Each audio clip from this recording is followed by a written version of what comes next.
always a plan B. Oh my God!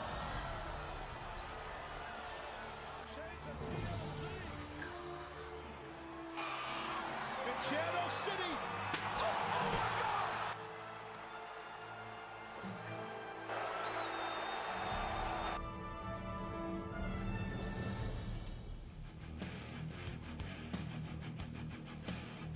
Well, ladies and gentlemen, Raw is War is brought to you by WWF Betrayal on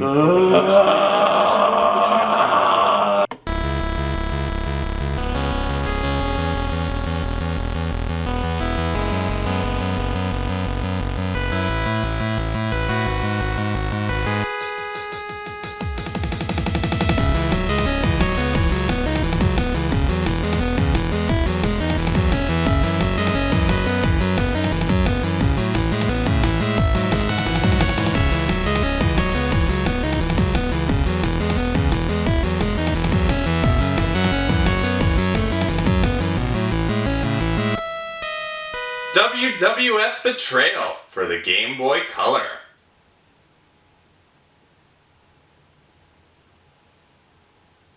Betrayed! It's the early 2000s. The World Wrestling Federation was riding high with strong ratings that trampled over the competition, and perhaps the best roster they might have ever had then, now, and in forever. The success of the WWF didn't just stop with their TV product, but also extend into merchandise, including video games. Many will be quick to point out the great console outings on the N64 or PS1 at the time, but how many will remember the handheld offerings? There have been some that have popped up over the years, but were never considered superior to what you could get on consoles, and the handheld ports of this era obviously didn't match their counterparts. But in 2001, pretty much from out of nowhere, a new portable wrestling game came to the Game Boy Color, and it was known as WWF Betrayal. This game was released on August 7, 2001, and received mixed to negative reception. Can't say I'm surprised there. Now you may be wondering why I'm covering a game like this as opposed to my brother Alex, who has his own show that covers these type of games. Well, first of all, let me remind you that I was the first to cover wrestling games on this channel, and second of all, I took care of him earlier. Brian, what did you do with my new game? Besides, this is one of those wrestling games that's just so odd and out of place that I have to cover it myself. And trust me, you're not ready for this kind of wrestling, if it is wrestling at all. You'll see what I mean by that when we take a better look at WWF Betrayal.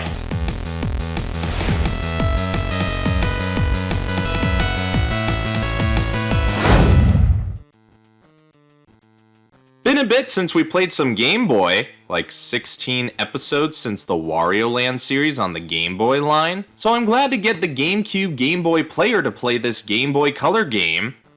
Boy, and I found the perfect border in this red and blue split. A sign of things to come in the next year, and why Raw has stunk since. WayForward made this? The makers of Shantae? I didn't realize that, so this might be more interesting than I thought.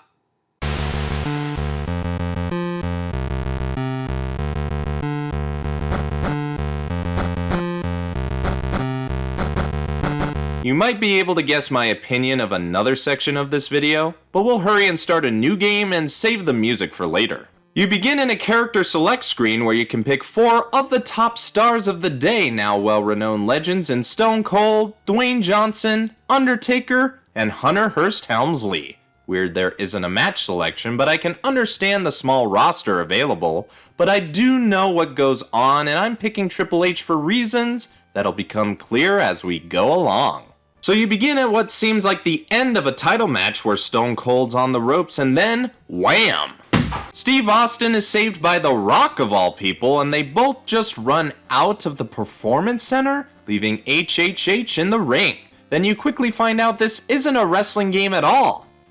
It's a beat-em-up.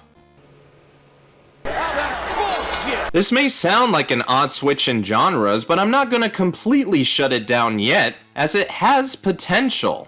I mean, wrestlers beat up other people on a regular basis, so this could work, but there's other elements that are needed to make it work, like a good story. This one has the bog standard storyline of Stephanie McMahon being kidnapped by The Rock and The Undertaker. Makes sense for the dead man. He's had experience, though Rocky would rather give her a people's elbow than throw her in a trunk. And if I do rescue my wife, now you know why I picked Triple H, I'll get another shot at Austin and the title. A title shot? More like I should be awarded the title. No, Vince, come back. Come here. You're screwing me, you genetic jackhammer. Well, I guess I have no choice on the matter. So let's go beat up some randoms that look like refs, cops, or repairmen. You only have 2 attacks you can do, with A to punch and B to kick. The more attacking you do, the more you build up this meter, fill it up all the way, and you can perform the pedigree, which is the quickest way to bring down anyone in your way. On occasion, some enemies may drop a weapon for you to use. They're also another quick way to down an opponent, and I'm quickly realizing this could have easily been called Street Fight, but the lawsuit is there to happen. You'll quickly breeze through the first 2 levels, which take place in the locker room and parking garage. Hunter will catch up to the no-good duo about to make their escape in a limo. They spared no expense for the references here. But Rocky stays behind so the Undertaker can get away, and the Great One tries to take me on. Which he'll obviously lose because I picked the game for more than one reason. But I thought I had... It doesn't matter! So like, Jesus! The game just literally turned it up a notch by having Rock just wail on me. May I remind you that there's no way to block. You only have 2 buttons, so this is just unexpected. Of course, when you lose all your health in your health bar, you'll lose a life, and I nearly lost all of them until finding a sound strategy. You just mash it. And I win. Yeah.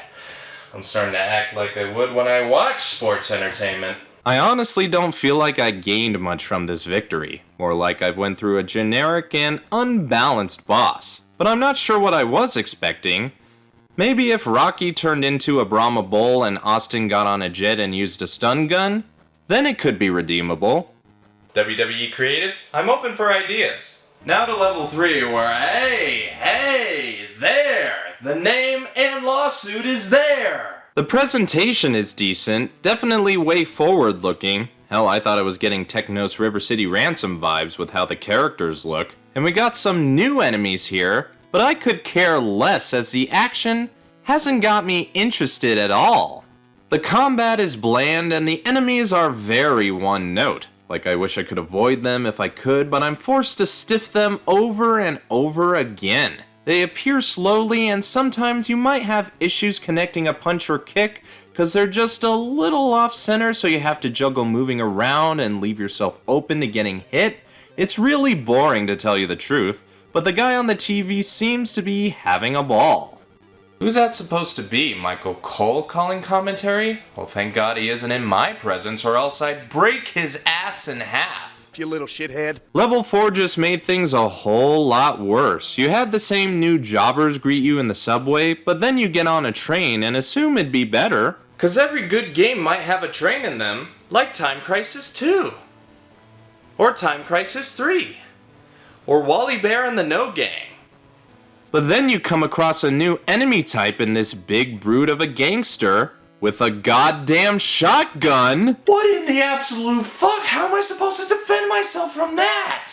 Like seriously, why would you put a long-range enemy in this game when there's very little room to escape his fire and you can easily get stuck in it too? When you get low on health, you'll start getting stunned while you recover a little health, but these giant Gonzalez fucks in suits can keep pumping lead into you until you're dead. And then it happens again. And again. And again and again and again and again and again and again and again and again. When you lose all your lives, it's game over, and you'll be given a numbered password, which we'll get to later, but you can continue and lose all the points you got already. But do you really care about the points you get from a game like this? I don't know! This by far is the worst, and I have no idea how I got through it in the end. I mean, Jesus! What were they thinking? I might be contemplating the same question now that I have to face off with Booger Red. Oh, you've done it now. You've gone and made a big mistake. He's just as easy as the great one that came before him, but we make the dead man talk and tell us the location of Steph, and make him wish he were a dead man if he's lying. This is the level of sick burns I expect Triple H to make, but now we're going to Titan Towers. Let's see if it can get any more worse than it already is. Well, there isn't much more to criticize as we enter the building. The same enemies, same old shit, but I have discovered that you can run and do a dropkick combo, which doesn't do much. And there's even health items. Where were they? Well, apparently hidden in plain sight with breakables or dropped by the tougher enemies. I would have never guessed something in the background was breakable. That's giving this game too much credit. And I'm still wondering, why are they showing up now? The health items can either be apples so you can spit in the face of people who don't want to be cool, or a slice of cake. No wait, that's pie. Has to be. Guess I should have played as The Rock, huh? At some point you'll reach a service elevator and fight these Russian leg sweepers on balloons and buff Luigis doubling as security on their off days, and then you'll reach the top floor, where the final level is. You'll fight more nobodies, including a long-legged female as you go down this long-ass hallway. We even fight the jabroni-beating, pie-eating, trail-blazing, eyebrow-raising, all-around dude that I just laid the smack down on his candy ass before I could finish his abridged quote. Now we have a whole exposition dump, and wouldn't you believe it? It's me, Austin! Oh, son of a bitch! Vince was behind it all because he again opposes the Helmsley McMahon era, I guess, and says Stone Cold makes a better champion. It was 2001, so I guess that makes sense. Or if we're not talking kayfabe with all the money he makes, but he would never say that in kayfabe. Cold Stone tries to make his escape as it seems we're gonna duke it out with dear old dad. Ew. But he just nopes out and we refight Taker in a quick squash. Classic Vince, the bitch. Vince the bitch. Vince the bitch. That sounds like a chant people should use. It'd be different than asshole. We catch up to Austin on the roof where he challenges me for Steph and puts the title on the line too. A true double or nothing situation, but I'm still confused on Austin's level of thinking. Aren't heels supposed to be smarter? To no one's surprise and with very little effort, I beat Stunning Steve's face to a pulp and we get out of this shit show, probably straight to TNA to stick it to the McMahon, taking the title with me as the credits slowly and mercifully roll. And if I see any of these names that were involved in the real world, they've got a chair shot coming right on the head. So that's how you play. And it went by real quick, quicker than an episode of Raw or WrestleMania 35. Doesn't mean it's not just as bad. I barely said anything positive about this game, and as we've reached the end, it's left me confused and irritated with what I played, and leaving me nothing to go back to. Trust me, it's not worth playing any of the other 3 remaining superstars. Only difference is dialogue. That is all. Honestly, this makes me so mad. Why did I play this garbage? Brian, why are you playing that garbage?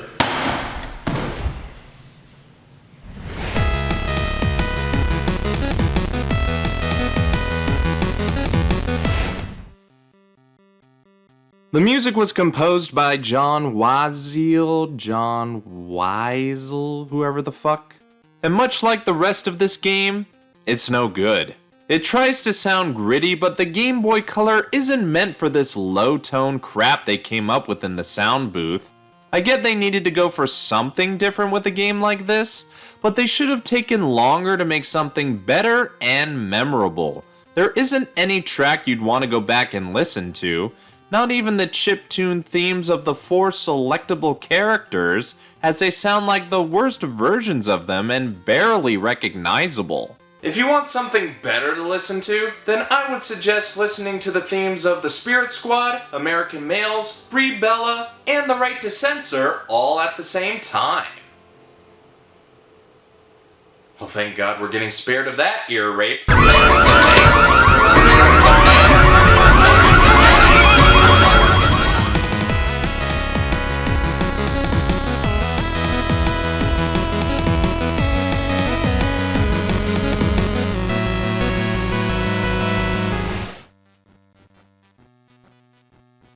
Surprised to see this segment? Well, so am I. Not for the obvious reason, but because of the fact that there's more than just the obvious. There are passwords that require a 4-digit code, and they only go from 0 to 4, so if you screw around with it, you're bound to go somewhere in the game with one of the 4 wrestlers, but you can also enter this code and find yourself in a debug menu, where you can toggle with the music and menus, go to any level in the game, and also turn on God mode, which is what I did to show off some of the unfair sections of the game I couldn't get through. What? Are you surprised that I cheated? You disappointed that I didn't do this properly? Well, you should get used to disappointment when WWE's in the conversation. With all the non-finishes and shit storylines, it's no wonder fans are leaving in droves when you can watch better wrestling elsewhere. Anywhere but there. I may not be a gamer, but World Wrestling Entertainment isn't wrestling. The truth is the truth.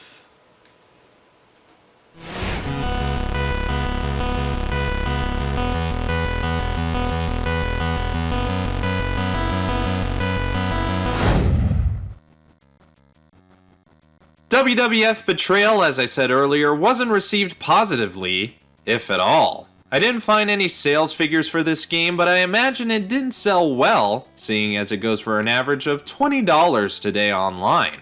Wrestling games have been on portable systems off and on since then, with mixed results as expected. I guess the latest games to get on a handheld would be WWE 2K18 and 2K Battlegrounds on the hybrid Switch, and we have videos that you're more than welcome to check out and see what we thought of them.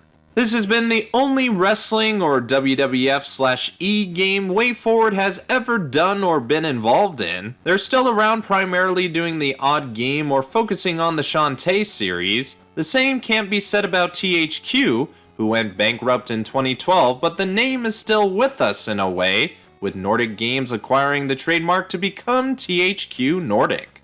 WWE, in the meantime, would soon get the F out and has never looked back since. Well, I mean, they go back to their old stars all the time, but you get what I mean. They show no sign of regret for the questionable and often crappy product they make on Raw, but we somehow have SmackDown as a shining light. Probably because it's the blue brand. So, what is my rate to play? I really wonder if this was meant to be a WWF game to begin with. It feels so out of place, like they just made it on a whim and then slapped the wrestlers in last minute. That might describe creative as a whole nowadays, but when did they get into WayForward headquarters? I'm genuinely surprised they made this, as they can do much better. But I guess they were still a new company at the time before they hit their stride, so they had to deal with bullshit like this. Betrayal isn't the worst wrestling game, but definitely the worst beat-em-up I've ever played, and perhaps the worst wrestling tie-in game on a portable system, because we all know what the worst is on a console. There's barely anything redeemable here. The action is just bland, dull, and tedious, simple to a fault, and nothing new is added in the levels to keep my interest up, besides an unfair gun-towing enemy and bosses that look difficult, but are easy if you can mash. The few good things I can say is that it looks fine, the story is classic WWF BS, and it's super quick. But beyond that, it's just a basic bitch take of a beat-em-up. I totally regret swiping this from Alex, should have let him suffer, but if there's a lesson to remember, it's to never play a wrestling game on a handheld, and seriously screw this. To conclude, I give this game a play rate of never play. But that's only my opinion. If you have your own thoughts, leave a comment. If you like what you see, leave a like. If you think others would enjoy this, share it around the web. And if you want to see more, subscribe. Anyway, this has been BrianTheBlue Game Reviews, WWF Betrayal for the GBC. Brian here, want to quickly say thanks for watching this game review, as this and other content wouldn't be possible without you. I appreciate anyone and everyone who watches my videos from all across the world, but it alarms me that over 80% of viewers aren't subscribed to the channel. So I'd like to reiterate and ask you to subscribe as well as ringing the bell to stay notified. That way you can stay up to date with future content that'll appear on the Jacobians channel. Presently I put out new quick views and current calamities every month, and my brother Alex has a brand new show all about wrestling games called WrestleBound. You might want to stick around as we're only getting started. You can also find me on a couple of other channels. I run the Starfighters Arcade channel, where we take a look at the history of our machines on the floor as well as show you our new arrivals, and on Millennial X, where me, arcade buddies, and family get into shenanigans playing, hunting, and reviewing games. If you want to explore more content, these would be the first places to go. That's all the time I got, but be sure to click the icon now if you want to watch the previous or upcoming episodes of Game Reviews.